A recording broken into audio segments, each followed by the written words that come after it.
Hey guys, so here I am with part 2 of the Q&A answering your questions. So let's just jump right in. So the next question was, have you always lived in Canada? Yes, I have. I was born here in 1981. I have been here ever since. My mother was also born in Canada, as was my grandma. So yeah, I am pure Canadian. Is it expensive to live in Canada regarding housing, groceries, taxes, etc.?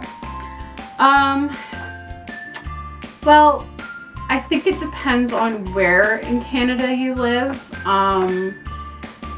because Canada is huge and Canada has different provinces. So you have like British Columbia, Saskatchewan, Manitoba, Ontario, which I live in the Ontario province.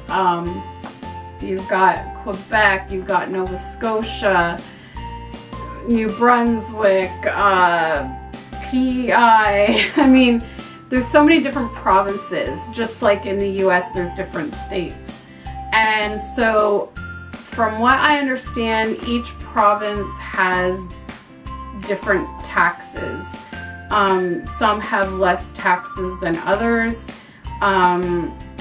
Some provinces have cheaper housing than others. It just depends on where in Canada you go. And even sometimes within the province, it depends on what part of that province you live in. So prices vary. So for me, I live in Toronto, Ontario, and yes, here where I live, in my opinion, things are very expensive. Taxes are pretty high. No, you know, like you get your taxes taken off of your pay. I don't really feel that much, and I don't mind those taxes because they go towards, you know, things in the city, and they also go towards our health care. And so we get a card that's called an OHIP card. It has our picture on it, and you just take that with you to the doctors, and you don't have to pay for your doctor visits. You don't have to pay for a lot of things. Like, we still have to pay for dental and prescriptions.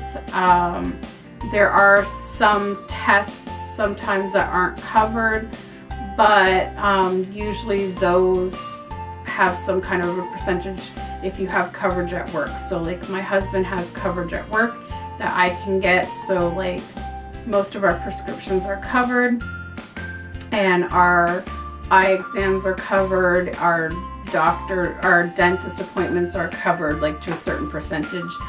So, you know, I think like I don't mind paying the taxes, because if we had to pay for every doctor visit, every test, every hospital stay I've had, we'd probably be homeless by now. I'm not joking. Like, I can't fathom having to pay for all that out of pocket. So but in terms of housing, that is our biggest issue right now. We are paying fairly cheap rent. It's gone up since we first moved in. We have a 2-bedroom tiny basement apartment, and we started paying $9.25 a month. That included utilities.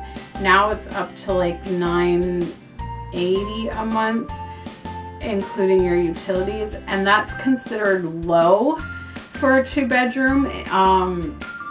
We've looked into other basement apartments, like to try and get something bigger, and they are way more costly. Same as like if you want to move into a building. Like, our biggest thing is that we want to get a bigger place. We want a 3-bedroom so that we have the space that when the time comes that we can try to have a baby, we'll have room, because right now we have no room in here to have a child. And to me, it's not really a safe kind of environment in this basement for a child. So that's our biggest obstacle, is the cost of housing. If we want to buy a house, the average price of buying a house is like $500,000 and up.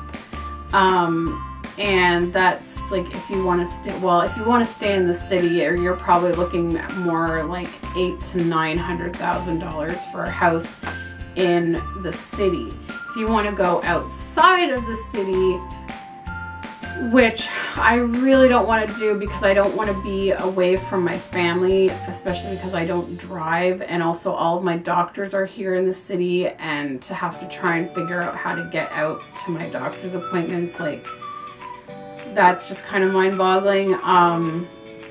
Yeah, I mean, you can go out of the city and find a house for maybe $200,000 to $300,000. But you got, the property taxes are quite high from what I heard. And then you have to pay all your utilities, and it's a lot. It's very expensive. And then even if we wanted to just go into like a 3-bedroom apartment, with rent that includes utilities, we're looking at probably like $1,300 a month, for that. So yeah. And groceries, yeah, I guess groceries are more here. Like, I've been to the States, I've been in Walmart in the US, and definitely there are big differences in prices. However, right now the exchange rate of the dollar is so bad that even if you, like, Canadians used to go across the border to shop because it's cheaper, but right now with the exchange rate, you actually end up spending more if you want to go to the US. So it just depends on the exchange of the dollar. But yeah, our taxes here, like when you go to the store and buy something, you get taxed 13%. I know there are some provinces that are only like 8% tax. So again, it just depends. But what is the average weather like? Again, it depends on where in Canada you live. Like, for example, British Columbia, which is way out west. Where's west? West. West is behind me. Way out west in, no.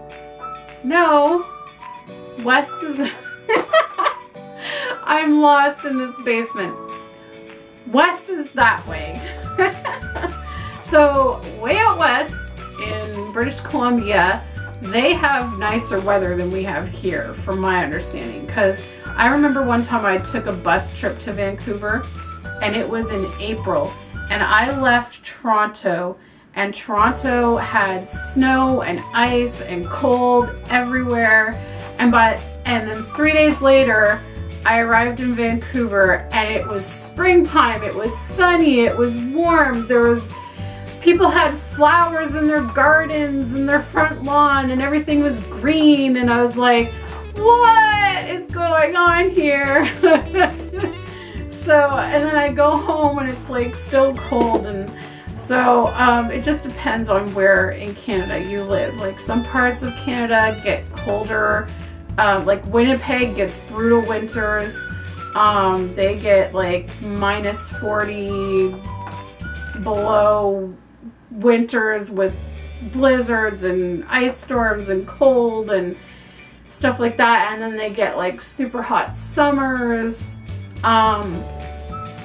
Sometimes we'll get the brunt of that because we're right next door to them, but for the most part, like, we just, like, it's hard to say. It seems to change every year. There's been a couple of years where our winters were really mild and our summers were like nice, but for the most part our winters are like freezing cold, and the summers are like boiling, humid, sticky hotness with smog alerts from the pollution. And yeah, if it was up to me, I would want spring and or fall weather year round, because that I can tolerate. I can't tolerate the really extreme heat, and I can't tolerate the really extreme cold. Just can't. Anyways, I spent a lot of time on that question. What is your favorite thing about reborning? My absolute favorite part of reborning is the painting. My least favorite part is the rooting. Don't like rooting. I'm impatient. It takes too long. I get a sore back. I get a sore neck. I get a sore wrist. I get sore fingers.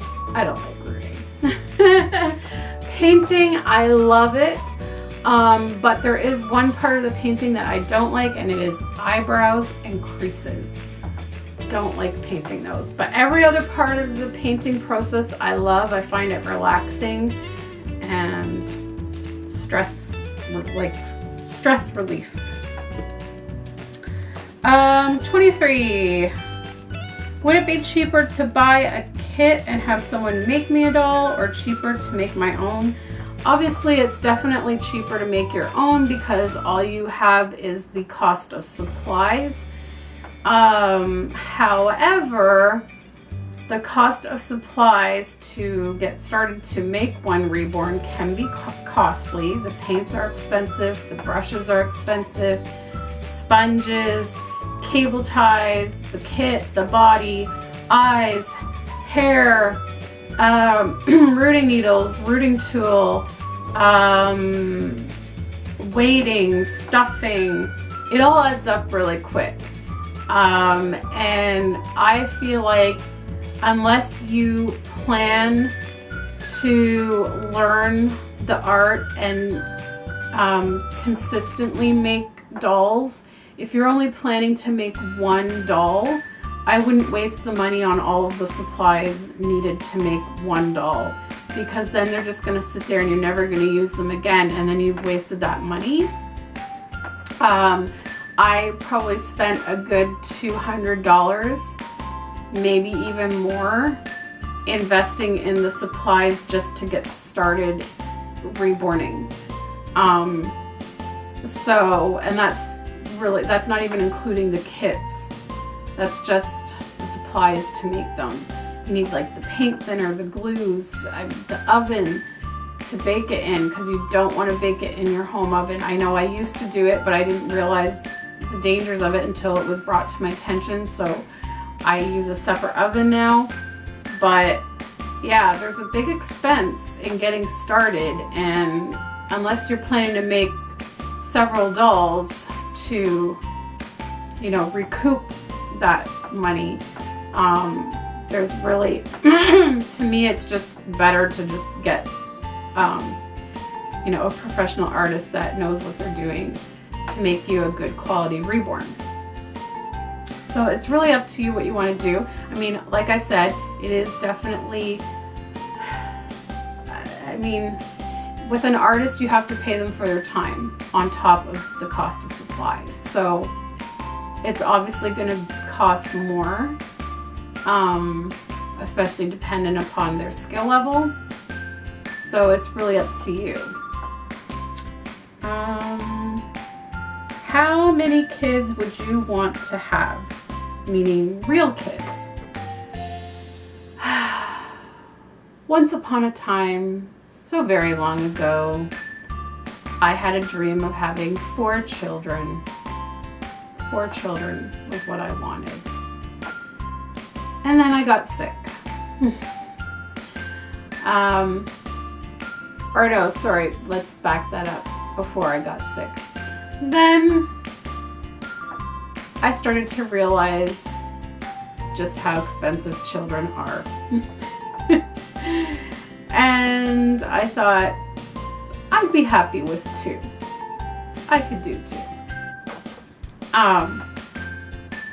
Then I got sick and started to realize in being a nanny and caring for children and how much I struggle caring for the children I'm a nanny for. And it's always been just one child, with the exception, I think there was 2 jobs where it was 2, but usually it's only been 1 child. When I realized how difficult it is when you have lupus to care for a child, I've resolved to that if I am going to have a child, I'm only going to have 1. It may not be what I originally wanted for myself, but I realized that it's all I'll be able to handle. And I'll just be happy and blessed to have one. The financial side of it, for one thing, I mean, at this point we can't even afford one child, because we can't even afford a bigger place at this point. And that's all because of my health, because I am unable to work full time. And so our income has decreased a great deal because I'm only making like a half income, a part-time income. And so, you know, I just know like there's no way we'd be able to afford more than one child if we can even end up affording one child. And just also just for my health, for health reasons, like I think my body could probably only handle one pregnancy. And I'm getting up there in age, like I'm gonna be 34 this December, so.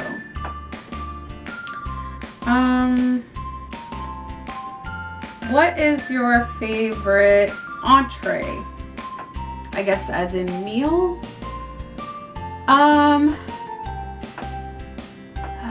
I really love chicken. Any kind of chicken. I'm not picky on how it's prepared. I love chicken. I also really love Chinese food, and I really love pasta. So I can't pick just one, but favorite snack would definitely have to be ice cream, frozen yogurt, or cookies. I also really like my chips, but not as much as I used to. I'm more of a sweet tooth now. Favorite restaurant would have to be either Boston Pizza or Duckworth's Fish and Chips. It's this fish and chip place that's only in Toronto. It is amazing. They have like the best fish and chips. So good. But we actually recently went to a new fish and chip restaurant last year that was actually really almost as good, if not maybe a little bit better than Duckworth's. I also really love Mandarin Chinese buffet. Love those. Favorite all-time movie or movies? Oh, I have too many. I have too many to pick. So I'll just go with whatever comes to mind right now, and that would be Annie, Dirty Dancing, Anne of Green Gables, The Notebook, A Walk to Remember, Sound of Music, Rent, Knocked Up, it's hilarious.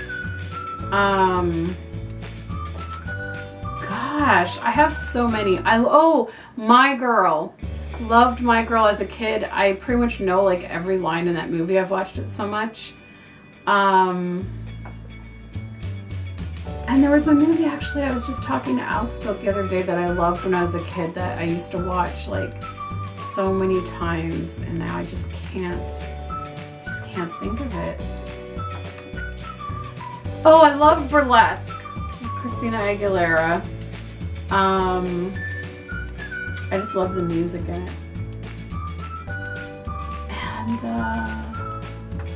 Hairspray. I like Hairspray. Mamma Mia. Lots of musicals.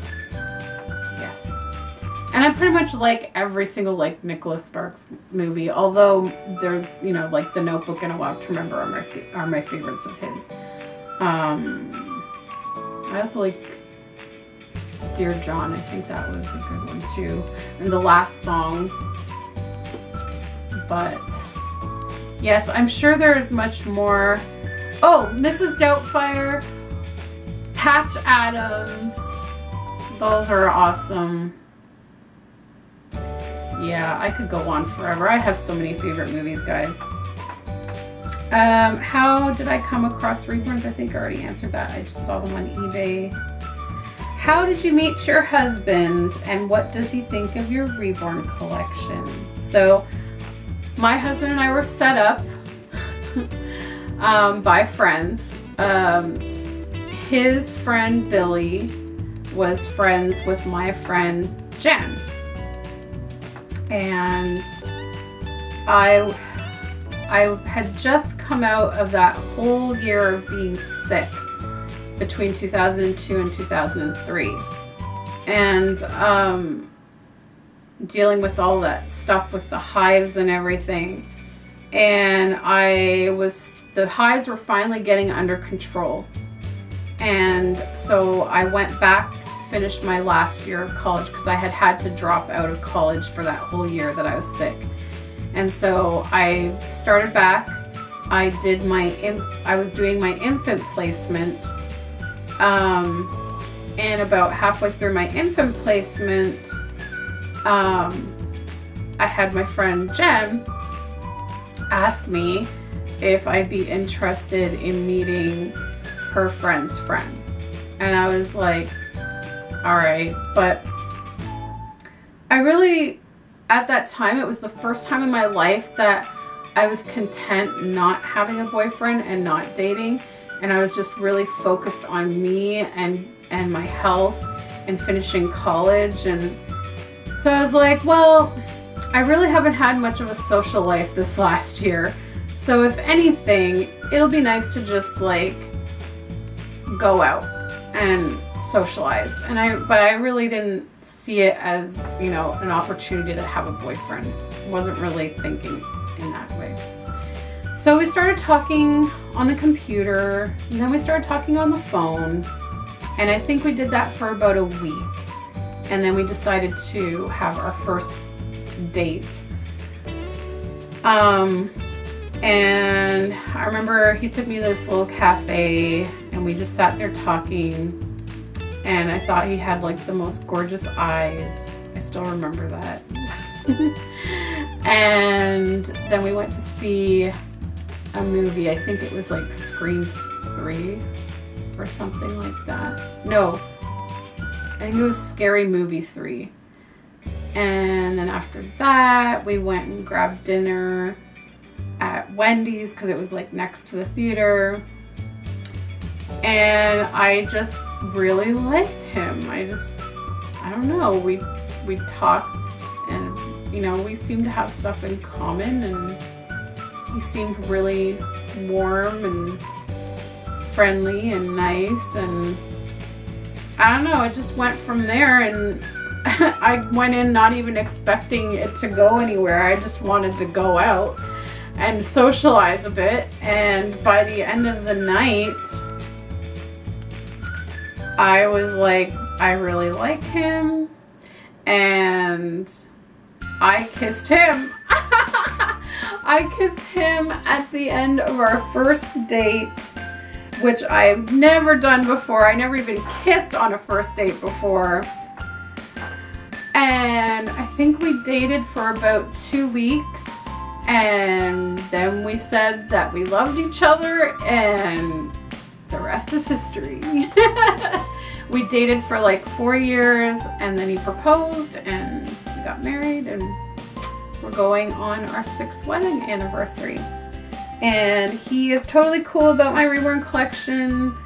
He knows it makes me happy, and he just says to do what makes me happy, and he's never had an issue with them. The odd time he'll be like, another one. But honestly, like a lot of times he doesn't even notice new ones coming in anymore. So he just doesn't care. He knows that I like it, and that it's fun for me, and that it helps take my mind off of my health issues. So he's totally cool about it. Do you have contact with your father? They were asking this because you don't hear me mention my dad a lot. I think I did do a video a little while back that I said I went to my dad's to celebrate his 60th birthday and whatever, but yeah, my dad and I are not close. We've never been close. He left, from what I can remember being told, I think he walked out on my mom and I when I was 6 months old, I believe, and kind of didn't come back into the picture until I was 1 or 2. at which point I saw him every second Saturday. But I just never felt close to him. There is so much about me that he doesn't know, because he wasn't there. So much that I went through at home, that my mom saw me go through, that my mom was there, my grandma was there. You know, there's so much about me he doesn't know at all. And I always felt like when I was visiting my dad that I was visiting more of a acquaintance. I know it sounds so horrible, but I just feel like my dad is like an acquaintance more than an actual father, or dad. And yeah, I mean, there's things that he's done for me over the years. I mean, he helped pay for recording studio time. So that song that I wrote, that I recorded, that was all, you know, he helped pay for that. I mean, he has, you know, helped in some ways with money, but not a ton. And, you know, there's just, I don't know, there's a lot in my life that he was never involved in, and doesn't really know about. So I've never been close to him, and so it's hard because, like, when Father's Day comes around, I have such a hard time getting him a card because they're all mushy and lovey-dovey, and I don't have that feeling or connection. So a lot of the times I just end up getting him a joke card or whatever. And so I do see him, you know, a few times a year. We usually see him like for his birthday, Father's Day, Christmas, and sometimes like other times throughout the year, but that's about it. When I got married, this is gonna sound horrible too, but when I got married, I actually didn't want him to walk me down the aisle. I wanted my mom to walk me down the aisle because she's been there my whole life. She went through so much with me that he was never there for. But I didn't feel right doing that to him because, I don't know, I just thought that would be cruel. So I actually had both my mom and my dad walk me down the aisle, because I felt like my mom definitely had to be part of that. So it's just a weird thing, like, and my sister, I have a half sister. We share the same dad, but we have a different mom. And she has the same feelings toward him that I do, because her experience has pretty much been the same with him as it was for me. So, you know, we share the same experience with him in that sense. And but it seems like he's kind of realized, he's come to the realization. I think he's getting older, and now he has grandchildren. Like, my sister has 2 children, a boy and a girl. And apparently she told me that he's been really stepping up and being really, like, actively involved in his grandkids' life. And he's told her that he realizes now that he was not there enough for us when we were growing up. And so he feels like with his grandkids, he kind of has that second chance to do that. So he's been very involved with his grandchildren, which is great. But yeah, I mean, I pretty much always have to call him. He never really calls me. I usually am the one that calls him to see if we can come and visit him or whatever. So that's pretty much how it is with my dad. And the very last question, yay, I made it to the end. Will you ever try painting a toddler kit? I already have. Grace, my toddler Grace, is painted by me. She is the one and only toddler that I have ever painted. And I honestly don't know if I will ever do another one because they are really hard for me to do with my joints. They are a lot more work than the smaller babies. So time will tell, but I don't foresee me doing a toddler again anytime soon. All right, yay, finished. My voice is going. And oh my goodness, guys, this video is, I'll probably have some bloopers or something because Riley was doing some crazy stuff. The battery kept dying. I finally made it through all the questions though.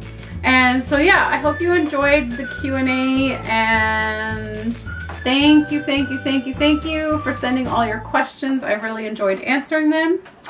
And that's it, guys. I am off. I don't even know what time it is right now. Let me see. I have to get going soon, I think. Yes, I'm gonna have to go in 45 minutes. I'm going to meet my mom at the mall. We're gonna go see Pitch Perfect 2. Yay! All right, guys, thanks so much for watching, and we'll see you in the next video. Bye.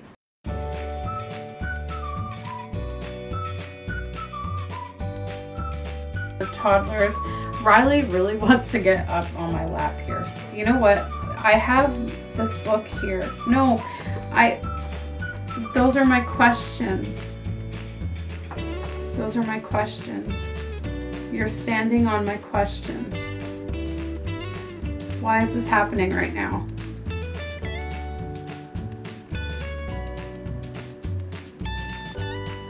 Okay, get down.